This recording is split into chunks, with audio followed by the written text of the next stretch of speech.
Disney Plus brings together fans of all ages. This podcast brings three adults who are also kids at heart together to talk about Disney Plus. Join Scott, the Magic Genie producer, Regina, the sassy Megara of the group, and Nathan, the gentle but grumpy Brit, as they bring you news, reviews, special guests, and discussions on the Disney Plus Streamcast. Hello, and thanks for joining us for the Disney Plus Streamcast. I'm Scott Murray, and I'm here with Regina Davis. Hello. Have you been watching or reading up on all the different things that are coming out on the novelization of The Rise of Skywalker? Yes, a little bit. What do you think? I'm weird about stuff like that.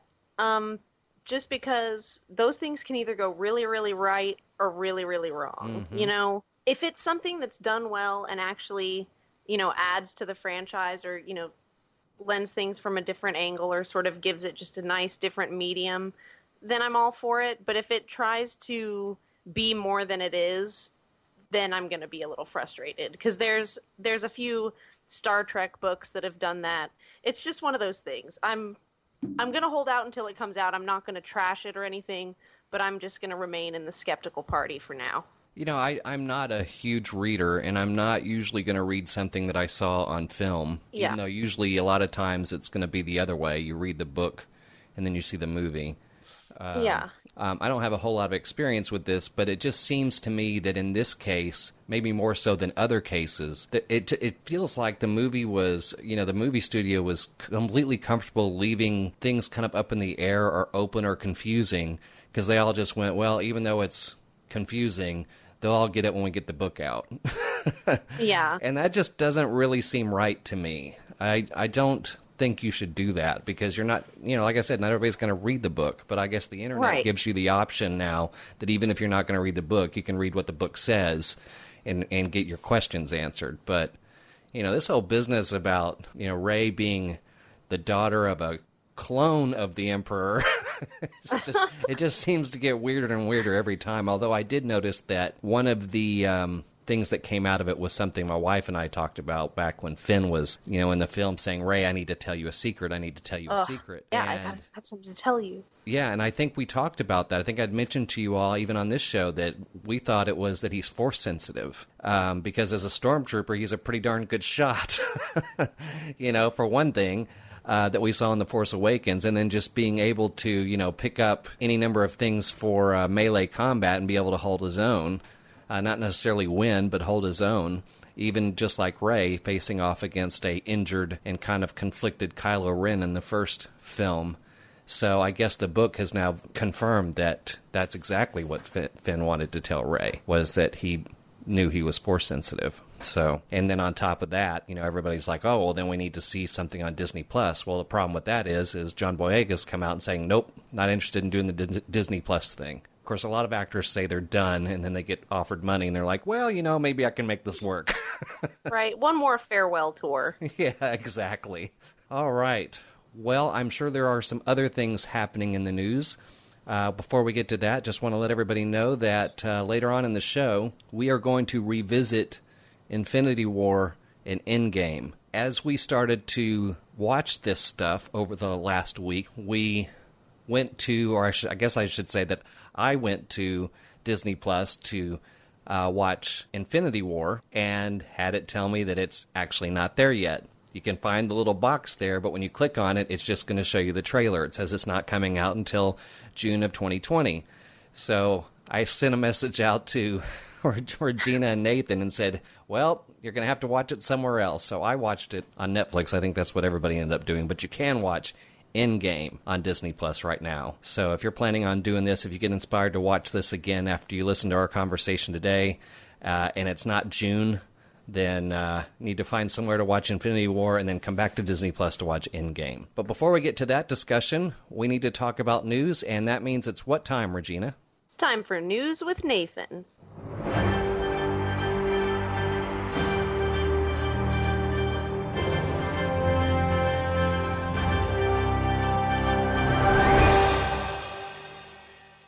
Oh my gosh, everyone. Hello, how are you? Oh my gosh, I just made it back.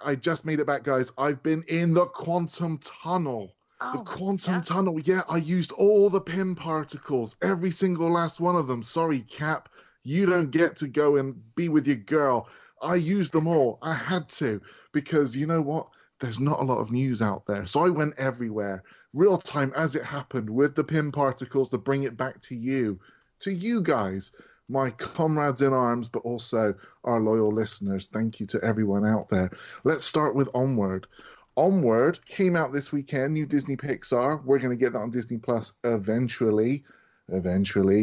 Tom Holland, Chris Pratt. We're looking forward to talking about them later on today. $40 million the opening.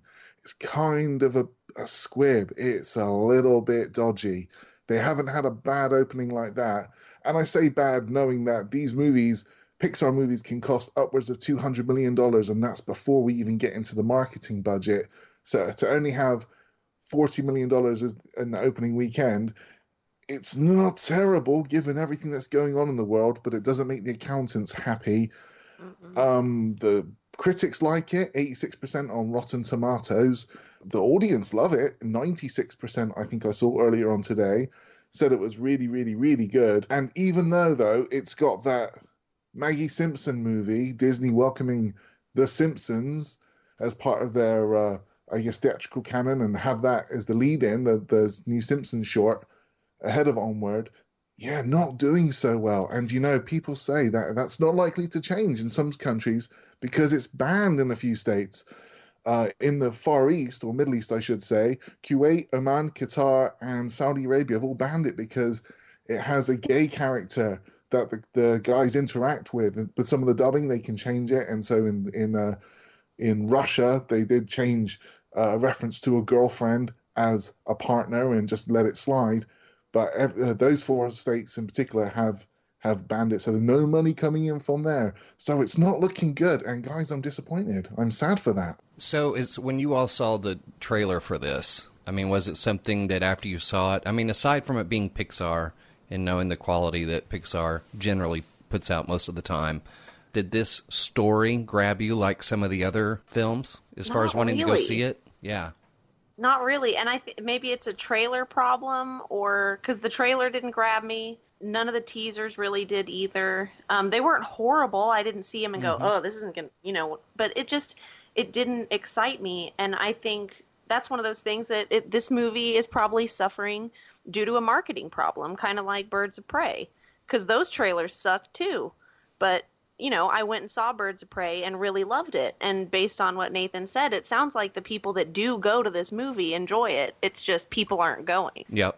I'm in the similar boat. Well, I think when I remember some of those other Pixar bits and pieces that, we love, all right, Toy Story, iconic, also comes with maybe iconic toys. Let's not forget that Buzz Lightyear that inspired a Stampede many Christmases ago and has been a perennial bestseller. I don't know where the toys are. I don't know how that sort of ties in to, I don't know, it's like Bug's Life. It's not memorable for me. And I don't have the merch or the stuff to back it up. And maybe that's because I'm just a little bit driven by the toys and all the rest of it. I'm a collector, but it's not the sort of thing I think that grabs my fam immediately, which is a shame because the star power on that, I mean, I'd watch those two dudes riff off each other all day long. I think that'd be hilarious. In other Disney news, turning our gaze to Disney Plus, the Beauty and the Beast is getting a prequel series on Disney Plus. Luke Evans and Josh Gad coming back as Gaston and LeFou.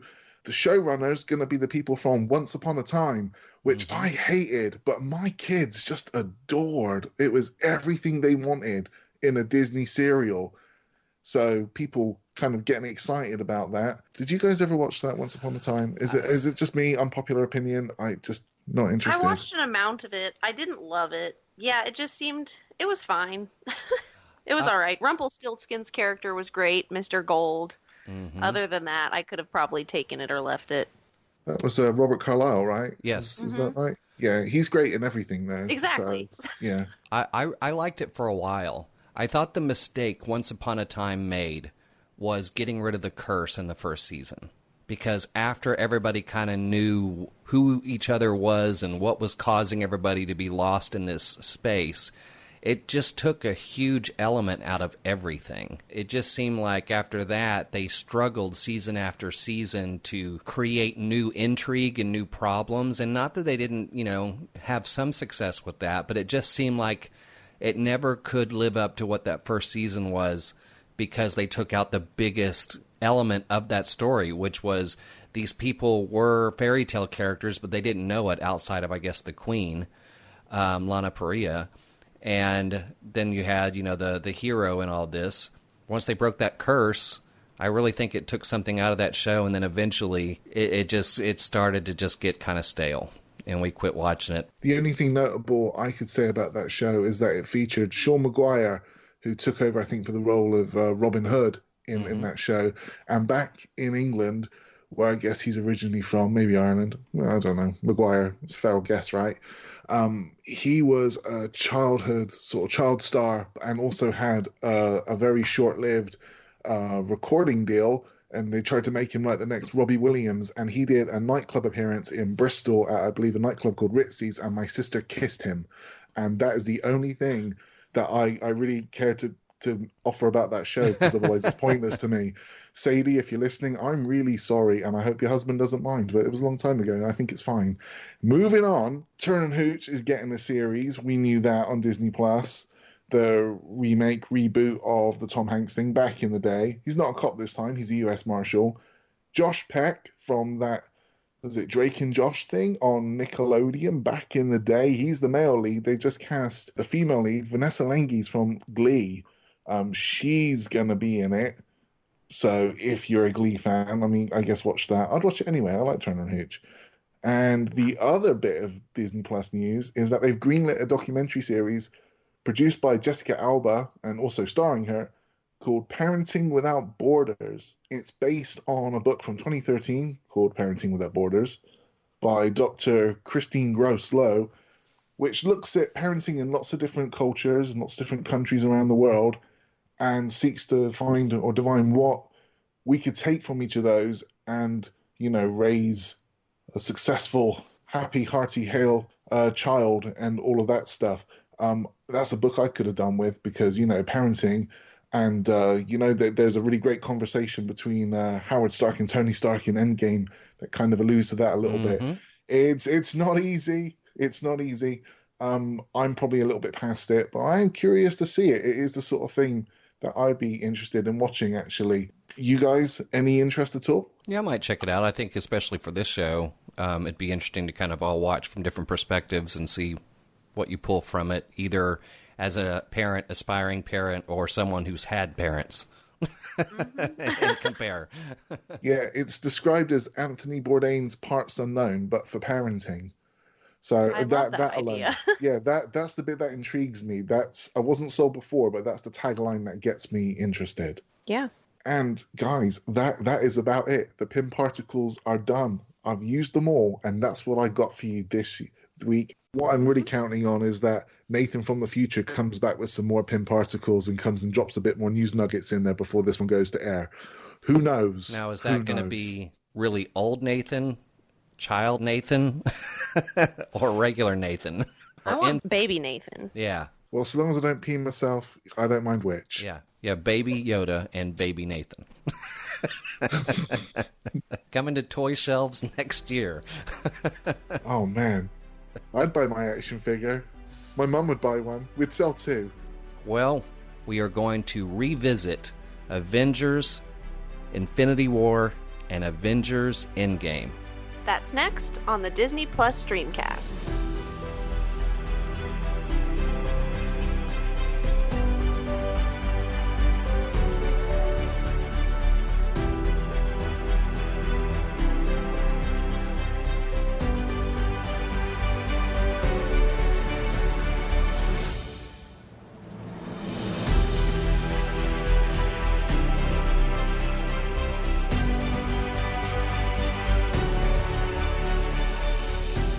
Well, one of the many things that Disney Plus is going to allow us to do on this show is revisit some films and maybe even some TV show episodes from the past and rewatch them again. And sometimes there'll be a context of whether it still holds up or whether you still like it, or maybe you didn't like it when you first saw it and maybe you like it now, seeing it at a different time. We're not really in that position yet. It wasn't that long ago that these two films are out, but it was still kind of relevant and still kind of interesting to go back and revisit these two massive movies that ended the first 10 years, the first set of phases in the Marvel Cinematic Universe, something that started with a risk, the idea that they were going to try to build something by starting off with an Iron Man movie.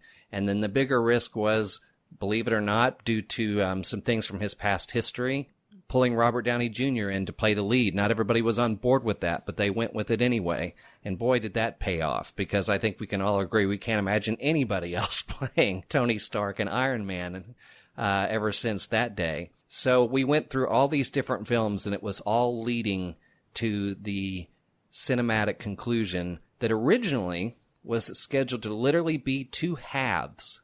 They were going to have Infinity War Part 1, and it was almost kind of a cliffhanger thing. And then there was going to be Infinity War Part 2. But as they started to kind of piece it together and start producing the film, they realized really what they had was two completely different movies, and then inevitably thought that it would serve the stories better to be two standalone stories that still had kind of a Part 1 and Part 2 element. Because I think you can look at Infinity War and, you know, the introduction of Thanos and who Thanos is and then what all happens is a very different kind of tone than what we get in Endgame, especially since it's after the snap and things are more contemplative and down and, you know, really risky, and there's a lot more on the line. And then you've got, of course, all the fun explanations about what time travel is throughout that whole thing.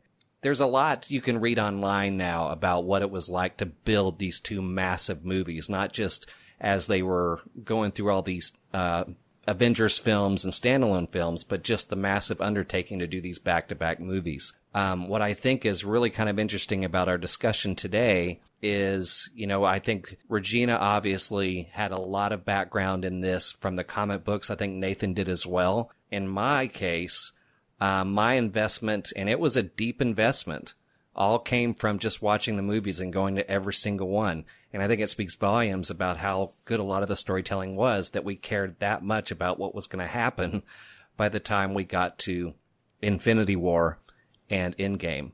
So as we get started, obviously going to talk about Infinity War first.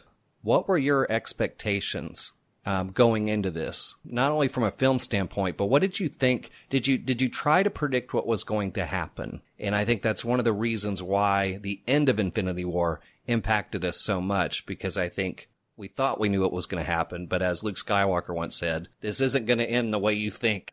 What kind of mindset, what were your expectations and thoughts going into Infinity War when you walked into the theater for the first time?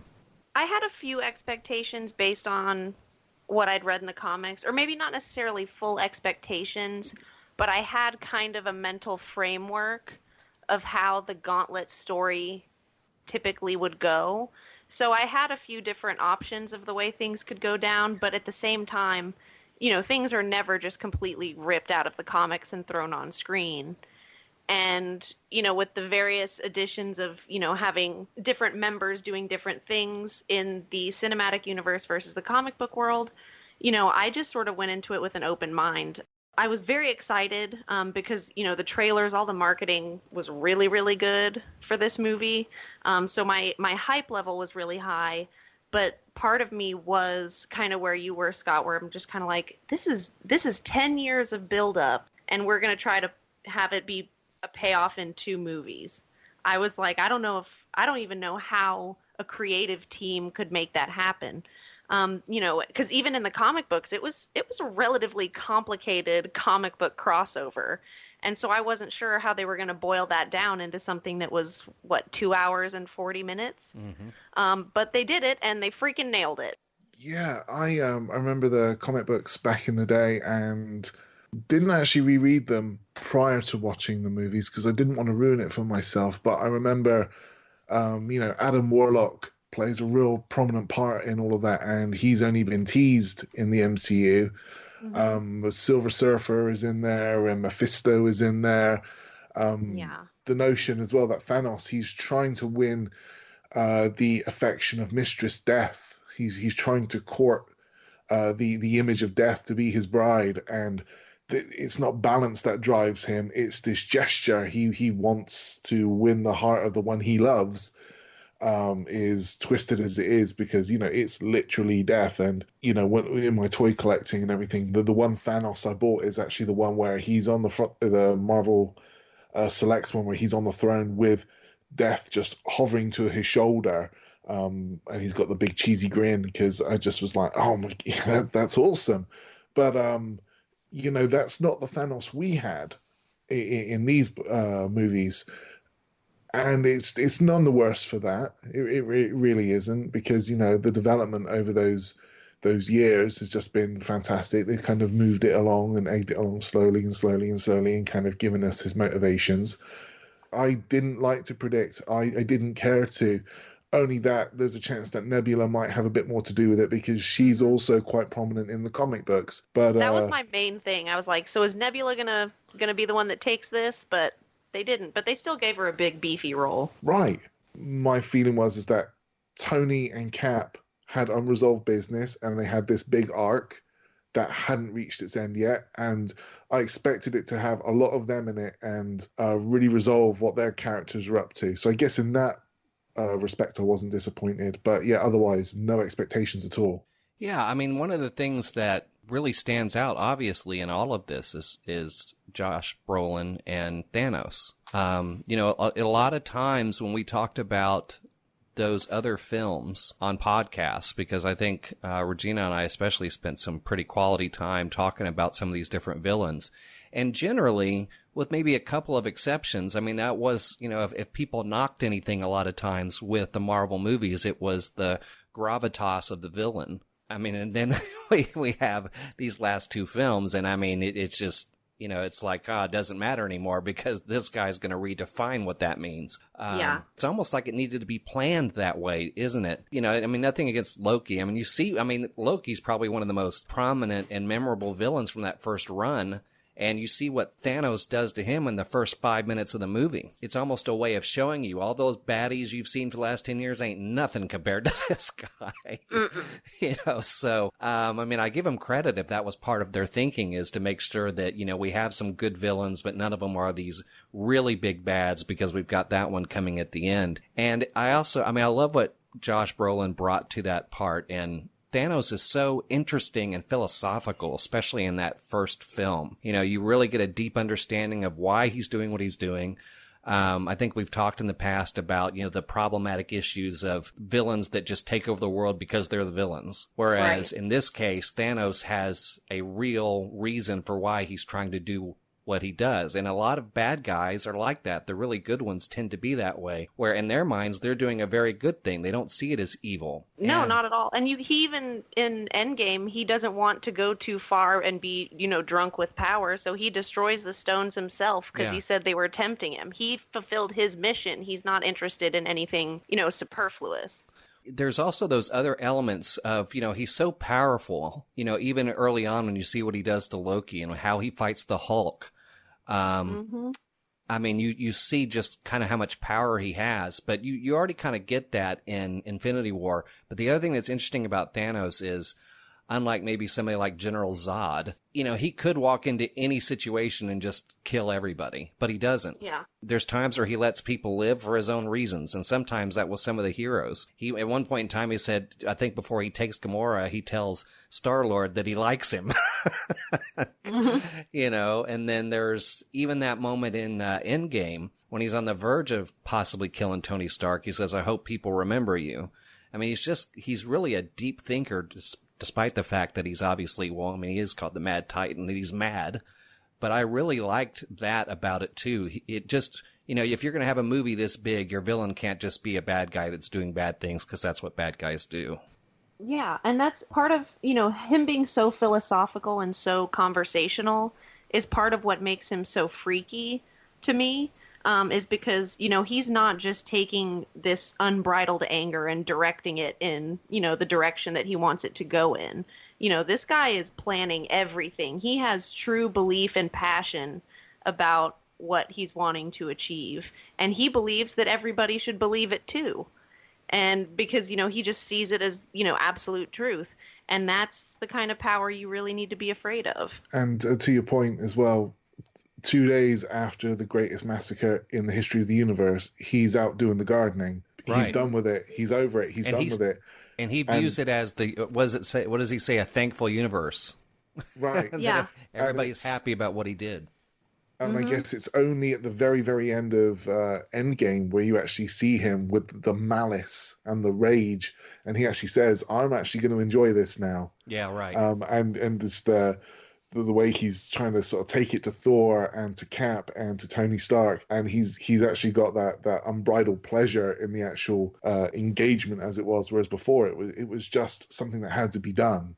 The other thing, too, that I love about the way this thing was written was one of the things that the films didn't lose was the ability to infuse humor in all the right places. And sometimes, you'll notice that humor pops up after something really tough happens or a really tough discussion has happened. Whether it's, an Endgame, when he's talking about, how this is weird and this is freaked out, and Black Widow says, "Look, I get emails from a raccoon, so really, can't really get much weirder than that." But the thing that made me laugh out loud that I forgot about during Infinity War, and I was trying to remember the context of it and who was talking to who. I think it was when Iron Man and Star-Lord meet for the first time, because they're all saying, "Where is Gamora?" And then he says, "Well, I'll do you one better. Who is Gamora?" And then Drax goes, "I'll do you one better. Why is Gamora?" I like what Drax says right before that when he's got the gun in his face and Iron Man's like, "I swear to God, I'm going to blast your friend." And Star-Lord's like, "Well, I'm going to blast yours." And Drax is like, "Do it, Quill. I can take it." And he's got this like giant phase cannon like right pointed at his face. I love it. I just love Drax so much.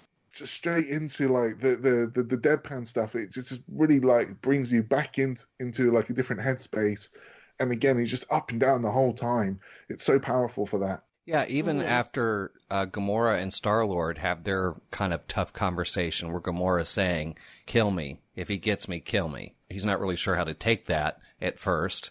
And so they go back and forth, and then he finally, agrees. And then there's Drax just standing there, and he's actually convinced himself that he can hold still enough to make himself invisible or move in such slow motion that you can't see him. And then Mantis shows up and goes, "Oh, hey, Drax." And you're like, damn.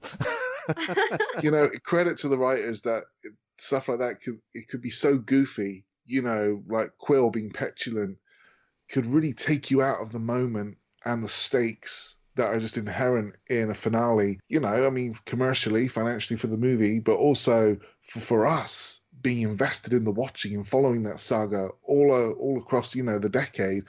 And yet it's just a testament to the writing that it still keeps you immersed in it, and it's just what you expect. It's the characterization that you expect from those guys, and it doesn't make what's going on any less serious or any less important. It's almost like, unless you're watching it 10 times, where you get to the point where you remember everything, if you're like me and you've only watched it maybe a couple of times, 2 or 3 times, and even then it's been kind of spanned over several weeks. The major things, because it was so emotionally trying, the major things you remember what the ending of Infinity War did to you, and you remember getting kind of built up as things progressed and he started getting one stone after the other and what that was creating. It's almost like that you remember so much of that heavy emotional stuff that you forget, there's moments in there that you laughed. The other thing I thought about too is we're talking about that point where they all get together to try to stop Thanos. We have the Guardians and Iron Man. For a moment there, they really had him. They almost had the thing pulled off. And then, of course, Star-Lord just couldn't hold himself back after he found out that he killed Gamora. And that screws up everything. And I remember Chris Pratt took a lot of crap on social media because he was the one that screwed up, or his character was the one who screwed up everything for Thanos. And that's one of those things, too, where you wonder what's happening, because you're almost conflicted at that point, because it doesn't feel like we're really, when you're watching it that first time, it doesn't feel like that it's been going on long enough where it can actually end there. But you still think maybe it's possible that they're actually going to stop him at this point. And then before you really have a chance to come to terms whether it's one way or another, it all falls apart. I felt that it was too early for it to, really be the final payoff. However, there are times when these movies will have, one problem be solved only to present a larger one. It's kind of like when you're playing a game and you get, their HP down to, 1 or 2, and then they all of a sudden transform into like some berserker boss right before they actually die. I thought it could be something kind of like that. But, I was so frustrated with what Star-Lord did, even though I knew, this can't really be the end of it. Right. But at the same time, he's a human being. He's a human being from Missouri. You put a human being from Missouri in a situation like this that's incredibly emotionally charged. He just lost the love of his life and is face to face with the person that killed her. That seems like a reaction that a human being would have. So it's a problem that absolutely could arise. And we just saw it go down. You're right. It did feel early. And I tell you, I think the impact of that scene, for me, just ever so slightly, was diluted whenever Thor took his time with Stormbreaker, right? Have I got that right? Mm-hmm. At the end, when he was about to, nearly, shoulda, woulda, coulda, done in Thanos then, because it was like, oh, nearly but not quite. And like it took a little bit of the impact out because, again, it's not like it was a bait and switch. Like you said, it just felt early. But because and I think most of us knew there was something else coming as well, like something bad was going to happen, we were ready to be disappointed with it, which is why I really love that they flipped it on its head and they offed him within like quarter of an hour of the next movie.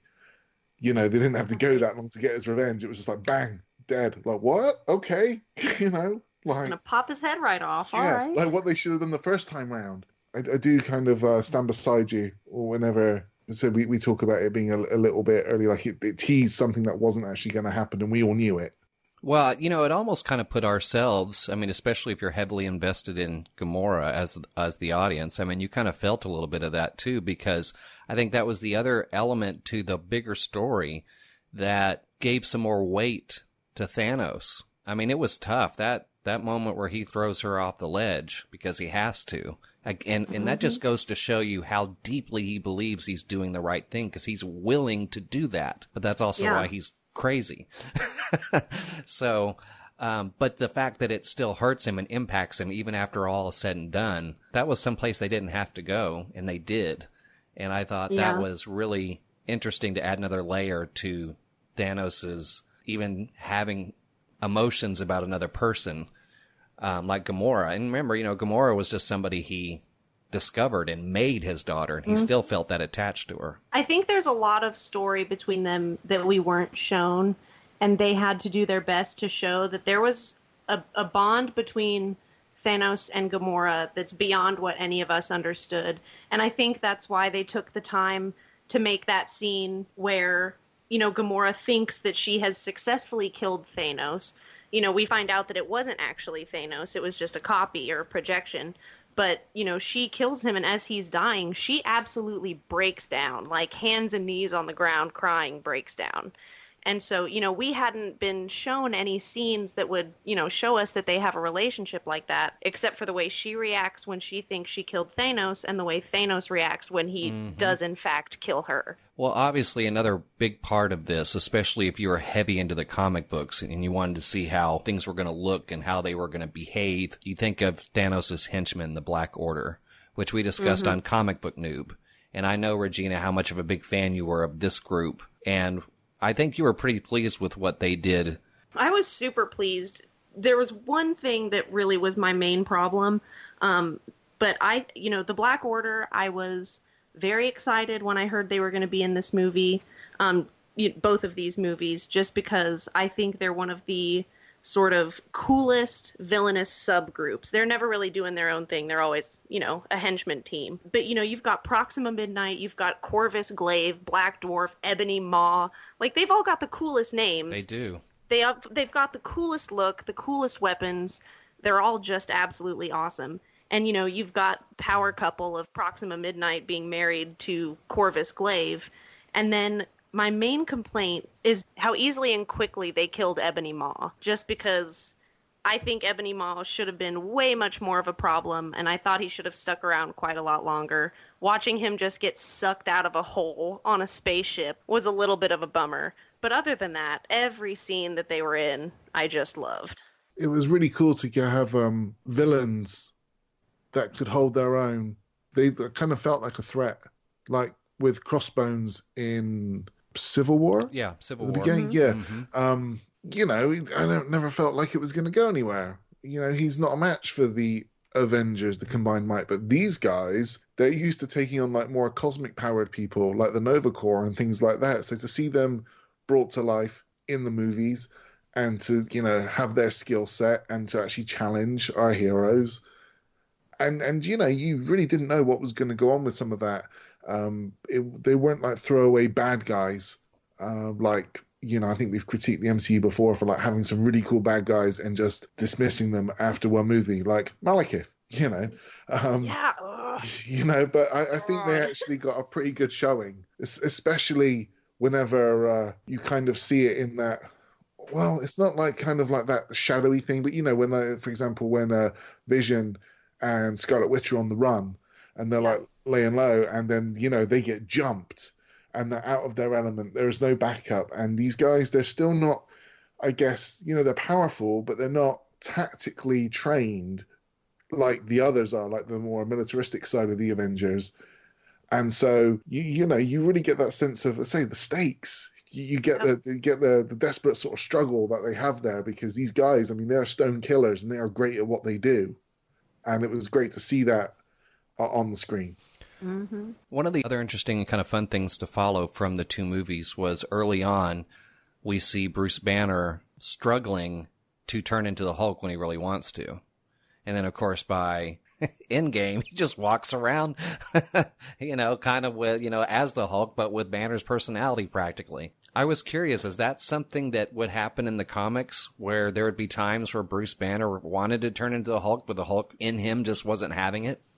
It's not ever usually that simple, but there are absolutely times when, he needs to Hulk out and he can't, or he's hulking out at the wrong time or in the wrong way, too much, too little. It's very much the nature of his problem is that, even, after he's been dealing with, hulking out for a long time, it's still not something that comes easily or naturally. It's still very much something that he is at the will of. And so it's just one of those things that they showed us, like, hey, even when everything's going down, it's still not entirely reliable.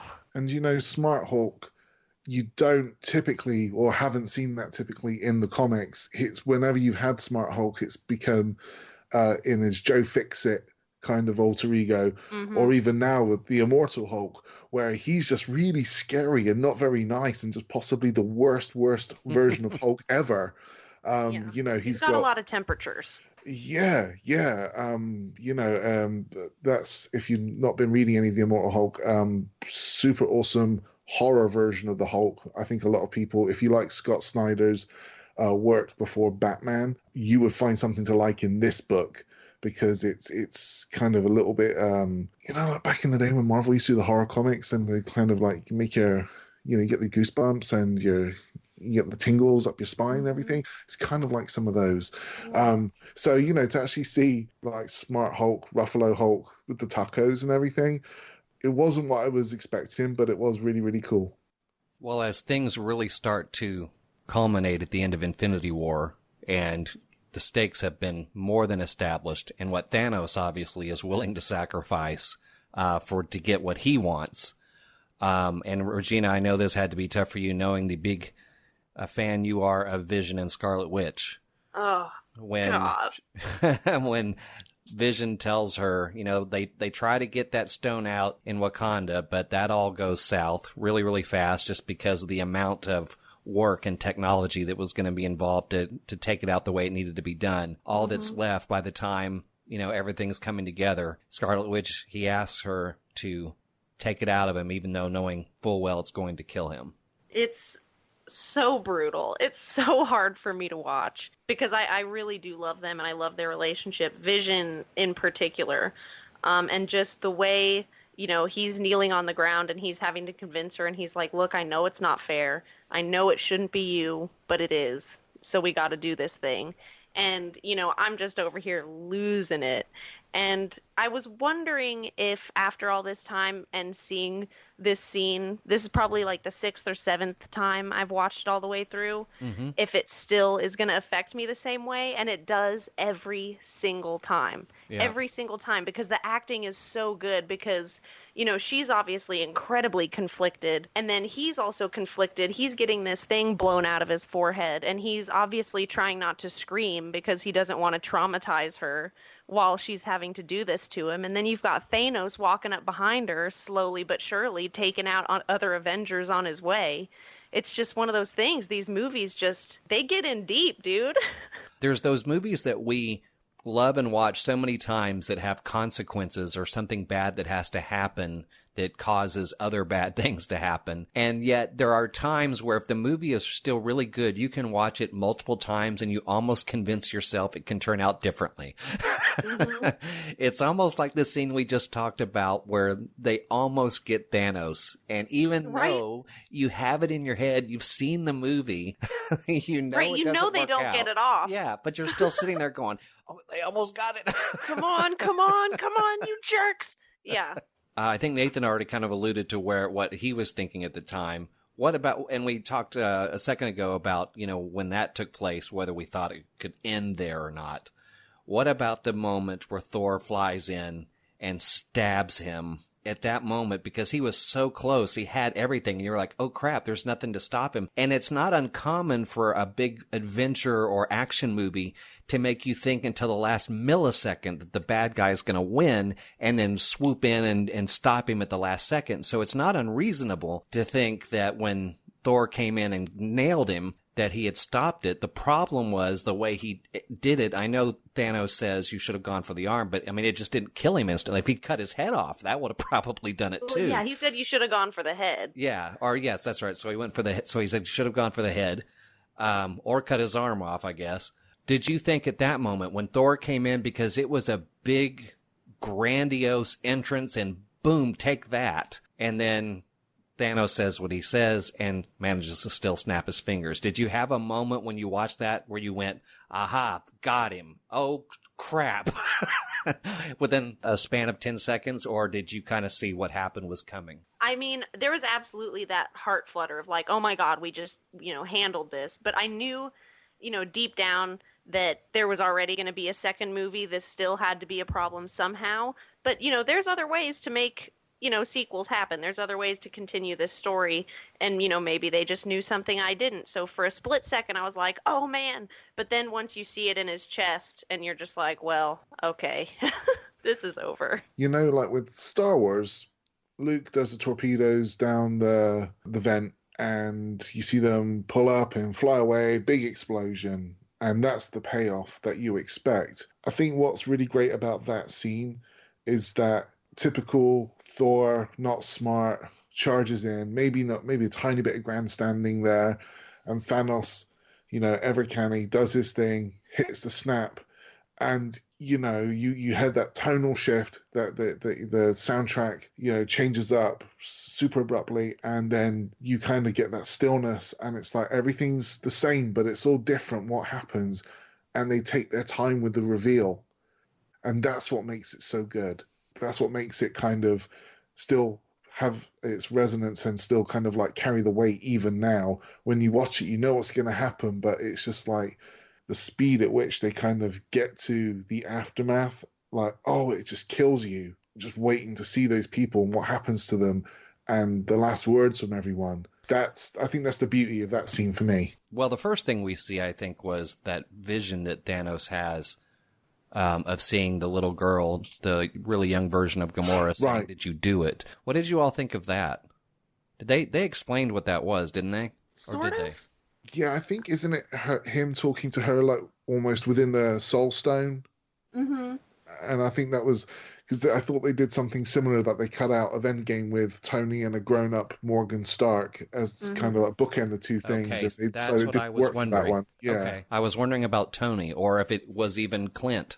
I mean, was it tied to the stone and who had the stone at the time, or was it who used the stone to get it? Because Thanos was kind of both when he did it. So, But yeah, I think on my end, I was kind of in a similar boat with Regina in that I'm not used to these movies ending with the villain having such a dramatic impact on his victory or her victory. But at the same time, like you said, I knew there was another movie, but I still wasn't prepared for it. I definitely No, wasn't... it was still crazy to have, the movie ending and, the last thing you hear Captain America say is, "Oh God." Yeah. That's not how, that's Yeah. not how we normally end things. What the hell? I mean, we're all sitting there, and then it's Bucky first. Yeah. And then Black Panther, then Groot. And Nathan, when we were talking the other day, you mentioned that Groot only says Groot, right? Right before he dies, and we know what he said. Yeah, so somebody tweeted at James Gunn when that movie came out, whenever Groot or our friend Tree, as it was, says his final "I am Groot" when he's with Rocket. Someone tweeted at James Gunn and said, "That last "I am Groot," what was he saying to Rocket?" And the one word response, and it's killing me even now, was just, "Dad." Stop. Oh my God. Yeah, he's looking at Rocket when he says it. Yeah. Oh, Yeah, so we get Groot, and then Scarlet Witch, then Falcon, then Mantis, then Drax, then Doctor Strange, and of course, probably the most gut-wrenching one, next to Groot maybe, is Spider-Man. just awful. I don't want to go. I don't want to go. I don't want to go. Oh my gosh. And you know how that feels for Tony. Dude, how horrible would it have been to be Tony then? Oh. I think that was the other kind of brilliant thing about how they decided to do this. I mean, again, I'm coming from no comics standpoint. I don't know how this was done in the comics, but what about how they went about people that were victims of the snap just turning into this dust? Mm-hmm. Whenever you see the snap start to happen in the comics, it's very, very similar. You see panels of planes starting to crash, people getting in car accidents, because it's not just our main characters that are losing people, you know? These are going to be waiters dropping plates, cash registers that are no longer being manned. You know, there's going to be a whole lot of chaos just because of people disappearing while they're operating machinery.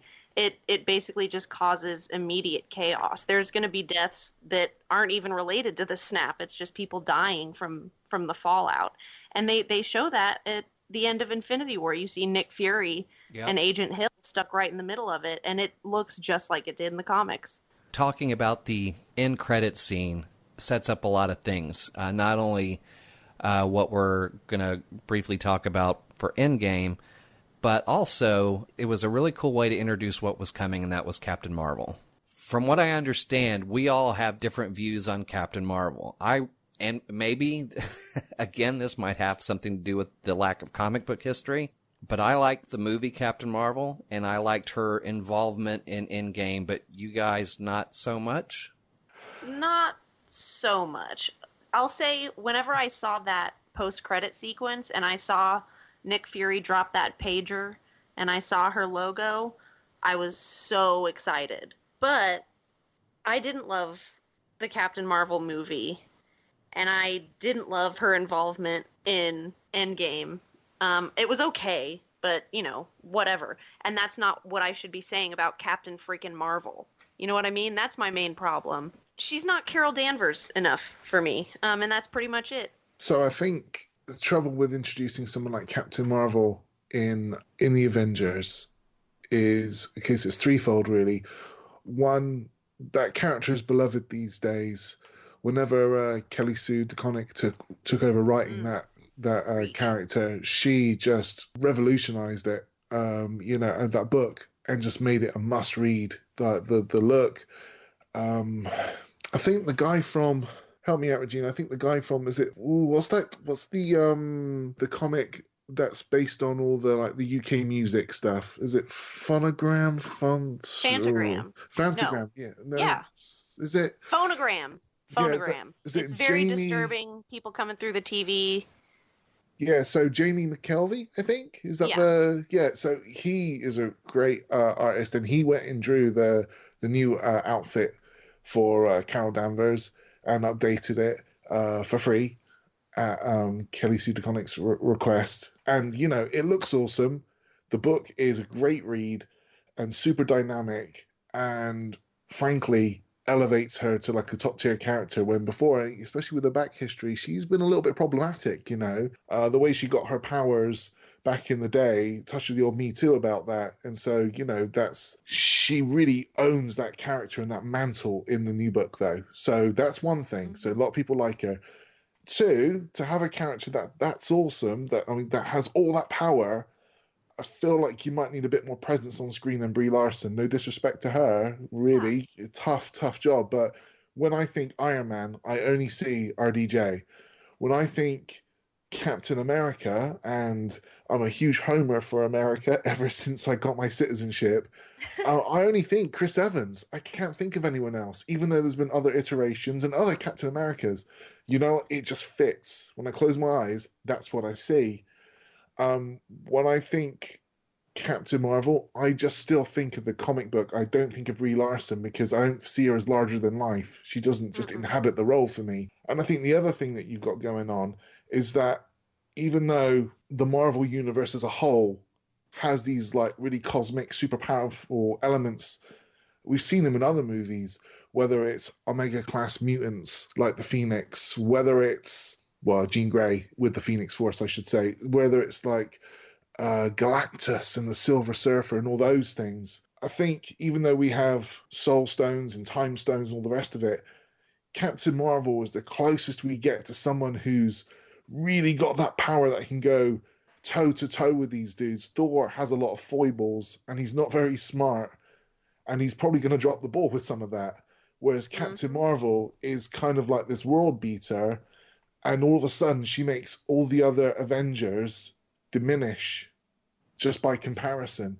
She can't help it, because her powers are just so fantastic compared to theirs. Tony Stark is a great technologist and has all the money in the world, but Captain Marvel can punch through spaceships and carry them home on her back and go binary.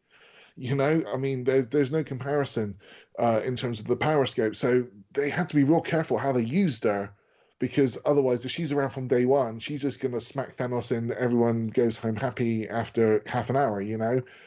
And whenever she's brought in there, it's almost like as a Deus Ex Machina, in that she's advancing the plot. She's like, oh no, Tony Stark is going to die out in space. No, he's not. Or like, oh no, Thanos has got reinforcements. No, he doesn't. And now it's a fair fight again. Oh, okay. And that's the bit I don't like with the way they use Captain Marvel. I would love to see more Captain Marvel. I just don't always want to see her with those guys. Well, as we start Endgame, we kind of see where things have been. But man, what a way to start. That's one of the things that, especially the Avengers movies, always have a really great way to open things up, to lead into that epic theme. In this case, it just starts, and it's Hawkeye out having special times with his daughter and his family. And at that moment, you think, oh, crap. Right? Oh, no. Oh, you poor bastard.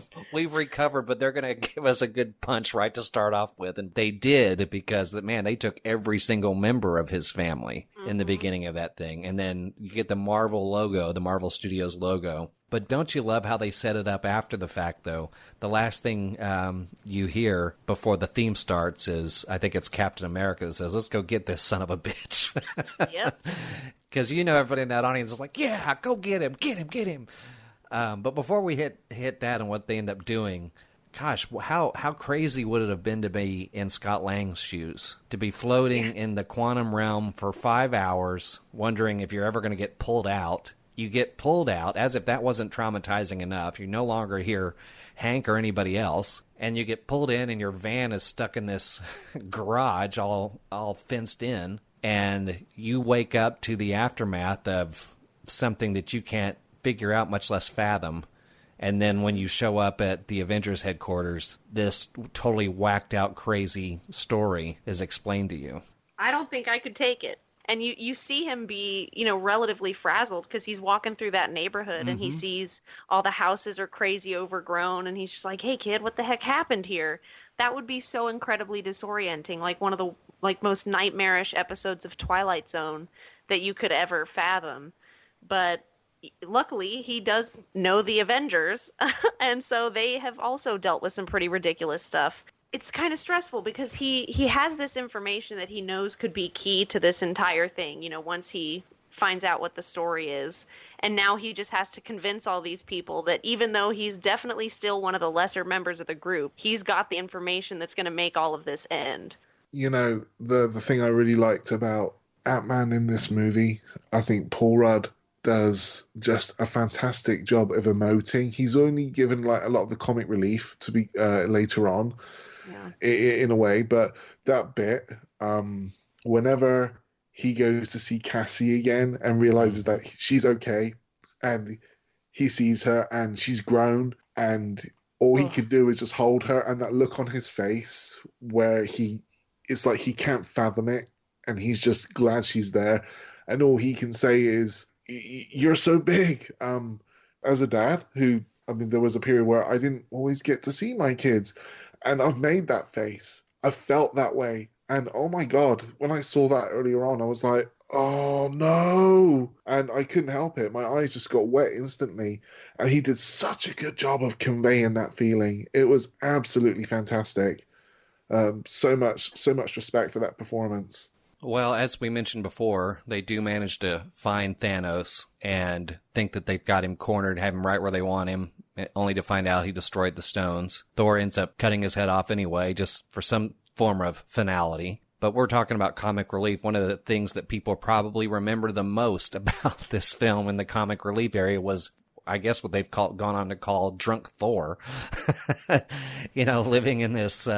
Fat Thor. He drinks a lot. He's not always Thor. Been drunk. Yeah. Bro Thor. I've heard Drunk Thor, Fat Thor. I've heard all kinds of things. He's almost like the dude from The Big Lebowski almost. And it's so funny because, that was a really good reveal. I remember sitting in the theater, and when you finally see that huge gut on him, everybody just goes, oh! Everybody just starts laughing. And the other thing, too, as somebody who plays video games and as someone who has been online with people saying all kinds of really not so nice things when they're losing, playing something live, I laughed out loud when, what's his name? Korg. Yeah. Korg. Says, Thor, the kid on the TV called me a dickhead again. Noob Master 69. I love Korg. Yeah, Noob Master 69.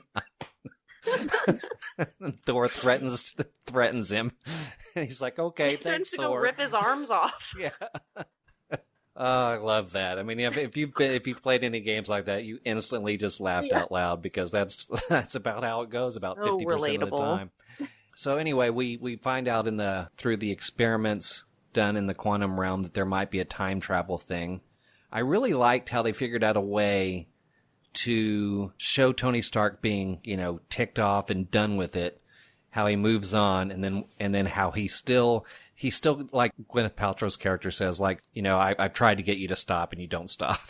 You never stopped. As he says, I'm not doing it. We failed. I've moved on. I'm not risking anything else. He's still working on the formula.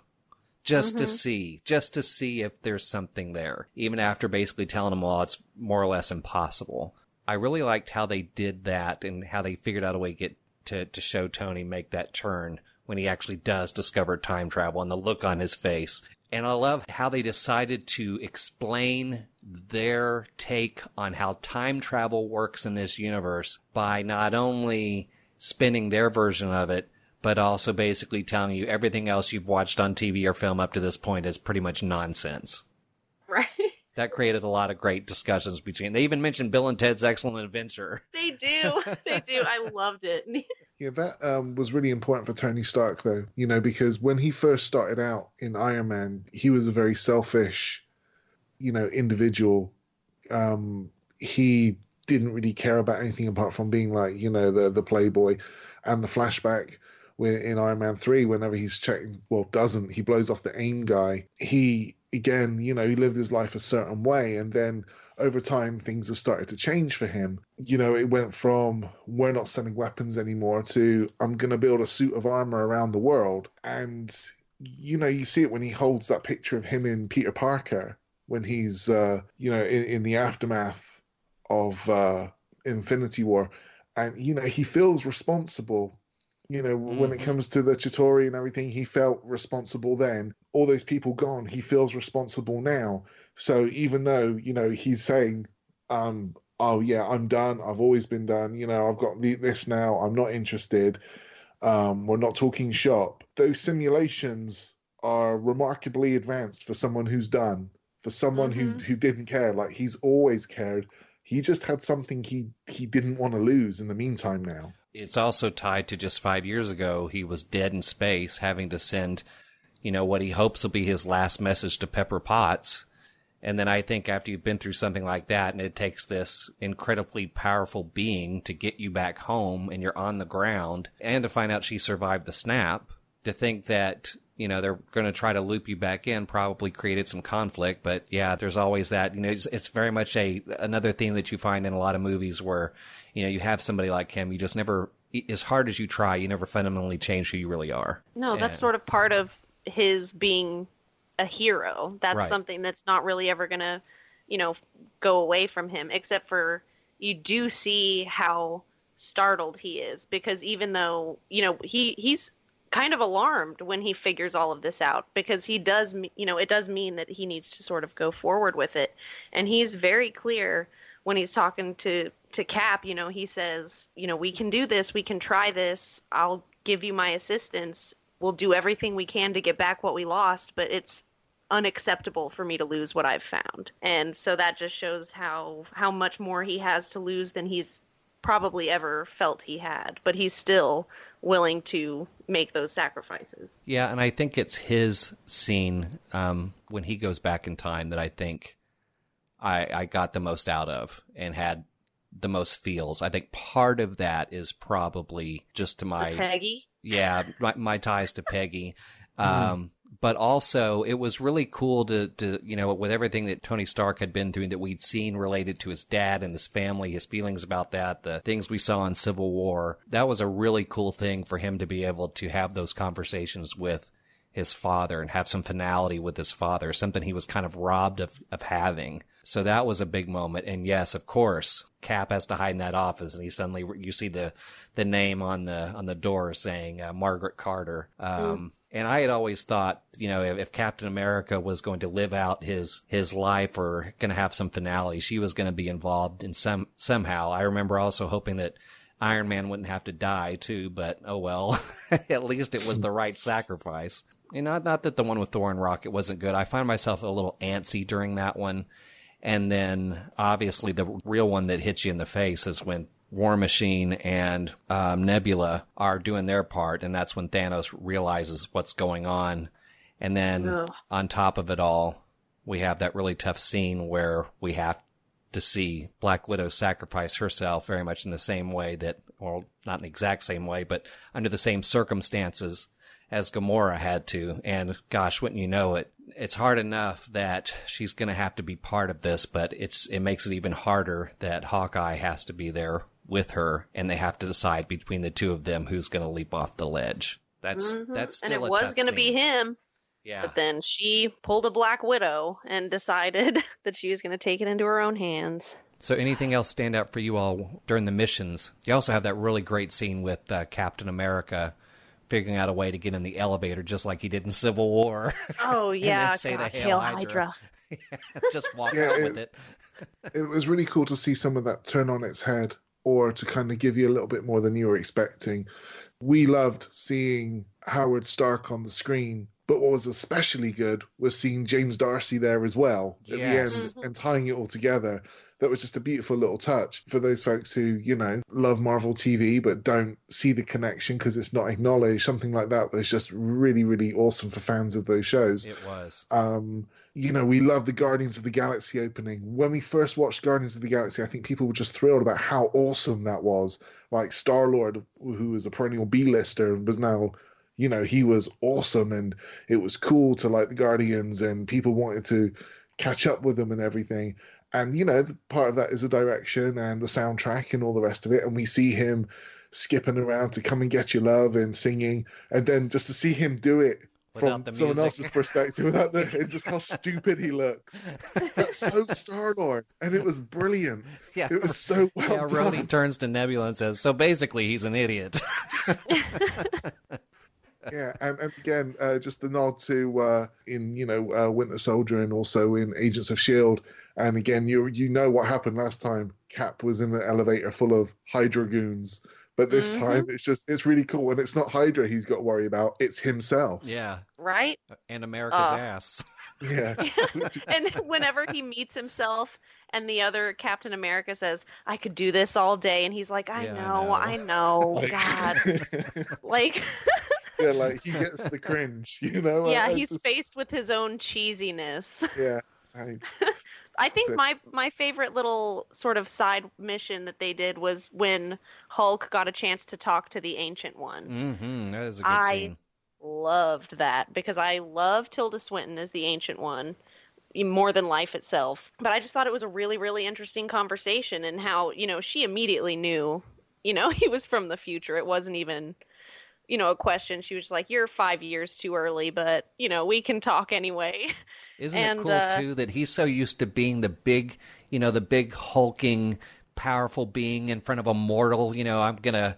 he's already overconfident because he's just standing in front of this bald woman having no idea what kind of power she has. Right. He just walks up to her and he's like almost like, apologetic that he has to do this to her. Yeah. Like she has no idea that, she's just going to boop him on the chest, astrally project, separate Bruce from the Hulk, and then she's going to have a conversation with Bruce. She's like very, very parental about it. It's a very good conversation between two people who deeply care about what they have to do to save the world. So, and then thank goodness that the Hulk knew that Doctor Strange gave up that stone voluntarily because that's what it took. Immediately, she was like, "He what?"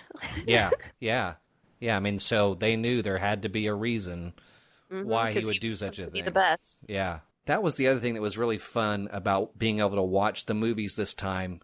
One day after the other versus a year between the two was seeing the impact Doctor Strange had on everything, ranging from what he said early on, to Tony Stark back when they were snipping at one another. And he said, if I have to decide between this stone and you guys, there's not even a decision to be made. And then, of course, ironically, it's Tony Stark's life that has to be saved.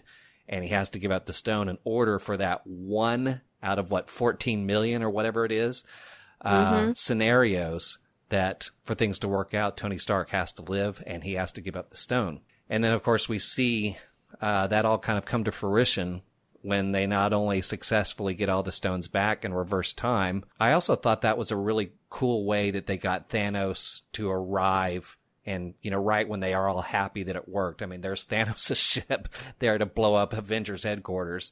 And right when you're excited about something, it's already gone south again. But kind of what you all were pointing out earlier, there's been times on podcasts where we've talked about those moments in usually geek movies that, just shoot your excitement and your emotions and your geek outs to a whole new level when something happens. And sometimes that's so powerful that it can happen over and over and over again, no matter how many times you watch it. I think Avengers Endgame does that to me when those portals open and the first one to walk out is Black Panther and we hear that war chant by him and all of his army.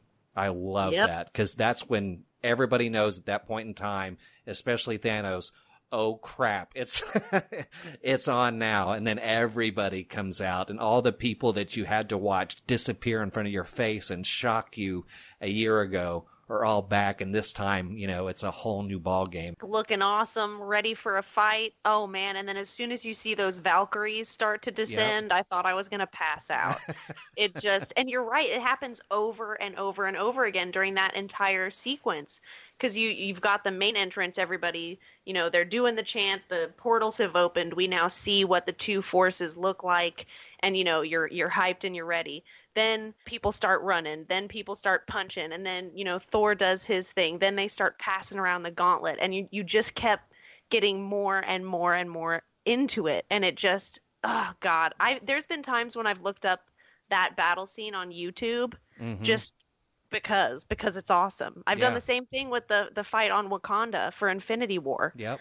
I mean, they're just two of some of the most incredible battles I've ever watched. See, the thing that I loved about that was the kind of, I guess, when Thanos launches those rockets or the missiles, whatever, and blows up the Avengers compound, it really gives Hawkeye a little time to shine. Yep. Because I In think that horrible tunnel. right. And you get so much out of it. I think Renner is a really underrated action star, and I know he's been in a Bourne movie, and I know he's been in Mission Impossible, but I think like he's always the forgotten Avenger for me, and you don't really get to see a lot of him as Ronin, and you just know that he's mad about his family, and that's why he's Ronin. Oh, okay, it's not the best, and that's a character that's had.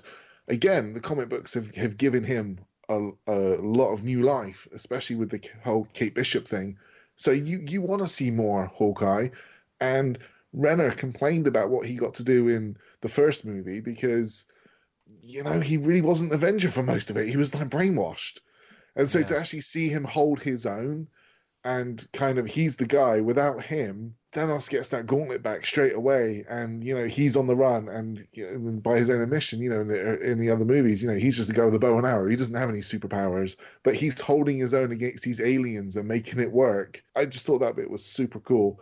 The whole say that you had the tension with Rhodey trying to get Rocket safe, and everyone sort of under the wreckage, and then you had that bit. And then you had your main heroes going toe to toe with Thanos to a little degree of success, really.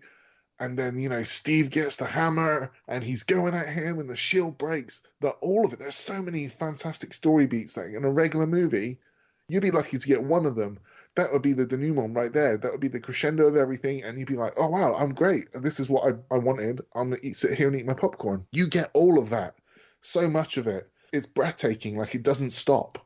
Well, and like we mentioned when we watched Infinity War, there were 2 or 3 times where you might have thought that the good guys got the upper hand, only to realize not so fast. Here we are watching Endgame, and the impossible has already been pulled off. They brought everybody back, and then there's that moment where it looks like Thanos has the gauntlet with the stones back, and he says, "I'm inevitable," and snaps his fingers, only to realize he doesn't have the stones. And then, of course, we see Iron Man with the stones say, "I am Iron Man," snap his fingers, which really was probably one of the most perfect and poetic moments to end this entire run. Even as hard as it was to have Iron Man die. But he made the ultimate sacrifice, and what a sacrifice he made, considering, like what Nathan was saying earlier, the kind of person he was in the beginning of all this, and what he became throughout this entire journey as someone who was really kind of in it for himself, and then willing to make the ultimate sacrifice at the end, and then, make a brilliant call to make the snap basically wipe out everything Thanos had there with him. I loved it. I knew it was going to be something that was incredibly hard to watch, but I loved that it was Tony. I loved that he said, "I am Iron Man." I mean, like, the only thing that I feel like I just wanted somebody to say to Thanos just to kind of rub it in, but it was what I was thinking of when, I finally realized that Thanos' dreams were over, and he finally realized that his dreams were over. I just wanted somebody to be like, "I know what it's like to lose, to feel so desperately that you're right, yet to fail nonetheless." It was just everything that he had threatened them with was now what he was experiencing. And it's not something he ever expected. And you can see that shock on his face. And it's beautifully done. From, I guess, the bit where you see Doctor Strange holding up his finger. Yeah. And it's like Tony just saying like, okay. It's like he said, I can't tell you what the ending is, because otherwise it's never going to happen. Yeah, makes sense. But he holds up his finger and he's like, the resolution. But again, the resolution not only with Tony Stark, but then also with Thanos. And, much like respect, big shout out to those CG people. Because, whenever he's taking stock of what's going on, he's looking around and it dawns on him that someone's played that Uno reverse card on him. And that the look on his face of just, the bewilderment goes to understanding, goes to disappointment. He's still stoic, though. He's still Thanos. and then just to kind of just be defeated. You feel that when you look at that, like he got it for a split second and like, oh man, and then started to fade away into dust. And it was just so beautifully done. It was really fantastic. It's because Thanos is truly a beautiful villain. Yeah. And I really genuinely mean that. And in a way as well, whenever he said to, Tony Stark back in the day, I hope they remember you. Mm-hmm. Well, they do. He Yeah. saved everyone. That's right. They do remember him. The outpouring of grief, was incredible. And you even see that in Far From Home afterwards, a kind of like epilogue thing. People still, they feel what Tony Stark has done to that, to that day in the MCU. And so, like I say, the fact that the tables turned just like that, and just how well it was just captured. I mean, hats off. I mean, it could have ended there, but it didn't. It had a better ending still. The memorial scene with everybody there was a really nice scene. It was also, I mean, one of the things I liked about Endgame as far as how it wrapped up this first run was by going back in time, it was almost like nods, to all the big movies and all the big stories we got to be part of before we got here. And then at the end with the memorial, you've got all the significant people that played roles in every single one of those, including, you go through that whole group and you recognize everybody. And then there's this kid standing there like, oh wait, who's that? And then later on we find out that was the kid from Iron Man 3. He just looks a lot different all grown up. That was I think really it goes cool to show how much these movies put us through, that they were able to successfully give us about half an hour worth of cooldown at the end of the movie. Because that battle with Thanos, it's over, and Thanos is dead about 30 minutes before the movie's over. Yeah. Because there's just so much that we just all have to kind of sit back, take a breath, see what just happened, see where everybody stands now. And it doesn't get boring at all because we all needed the recovery time too. It was so interesting on top of it all. I mean, I think some of us might have seen some form or fashion. Once there was time travel involved, I always wondered if Cap was going to figure out a way to go back and be with Peggy, which he did. And then we had a couple of other things that are setting up Disney Plus shows. Loki disappearing in his scene sets up his Disney Plus show. And then Steve Rogers giving the shield to Falcon sets up his series with Winter Soldier, which is also kind of cool. So it's going to be interesting to be seeing that aspect of the MCU continuing on TV while the MCU goes into a new set of stories with some of the same characters and some new characters coming. Which does beg the question, I mean, do you think Marvel can do this again? I don't even know if that's what they're going to try and do in this next group of phases. If it's going to be like this, where we're going to have these chain of things happening that's going to culminate in something that's going to have us a nervous wreck and an emotional roller coaster through it all. I think it's possible for something like this to be pulled off again. Not immediately. And I don't think it's going to be done the same way. But I do think that there is going to be something that's going to be they're going to be playing the long con on it. There's going to be something we're waiting on that's going to be intense. I don't think they're going to do, let's do 10 years of superhero movies to establish our cast and then throw them all together in, an intense double feature. I don't think they're going to do it exactly like that. But given enough time and given enough new characters, new plots, new places established, they could absolutely do something like this again. But I don't think it's going to be exactly the same formula. Yeah, I think it's going to be a bit tricky, to tell you the truth, to get people invested the same way.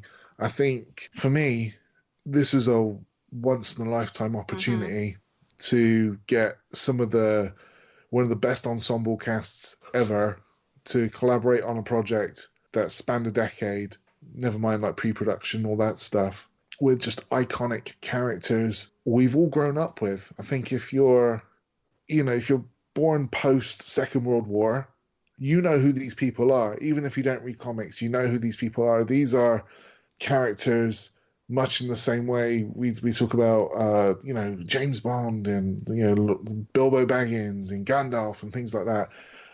They really have just I guess, informed so much of pop culture and what's come since in lots of different fields, whether it's music or TV or other comic books or, art. You look at Roy Lichtenstein, people like that. I'm excited for the next phases of the MCU, but I would no way think that Shang-Chi and Eternals could ever be another, Iron Man or Cap, because they just don't have the buy-in. Mm-hmm. Even if you love comics, you don't have the buy-in. The thing that gives me hope, though, is that, the little teaser thing for Falcon Winter Soldier looks fantastic. Doctor Strange gets a movie, which, by all accounts, even though it's not going to be as dark as Scott Derrickson wanted it to be, it's still going to be quite dark. And I guess, a Wanda Maximoff might end up being the big bad in that movie. I think that's the scuttle, depending on what happens on WandaVision. Because, we say, oh, well, we set up Loki and we set up Falcon and Winter Soldier in this. We also said, at the end of Infinity War, she killed her partner and then watched somebody bring him back to life to kill him again. Mm-hmm. And she's already lost her brother and was experimented on by Hydra. She's a little bit broken. So, I think that sort of stuff is the thing that's kind of giving me confidence for the next phases of the MCU. I don't know that we'll ever do another team up. Not like that, though. I mean, and you couldn't. I think you can only do it once. After that, it's like the Star Wars sequels. The repetition. It just doesn't kind of wow you the same way. If it does happen again, it's not going to be for us. It's going to be for a younger generation on a completely new platform, I think. Or dare I say, in 6-7 years, whenever these other things get out of pre-production, it will be X-Men and Fantastic Four. Well, it's interesting you mentioned Star Wars.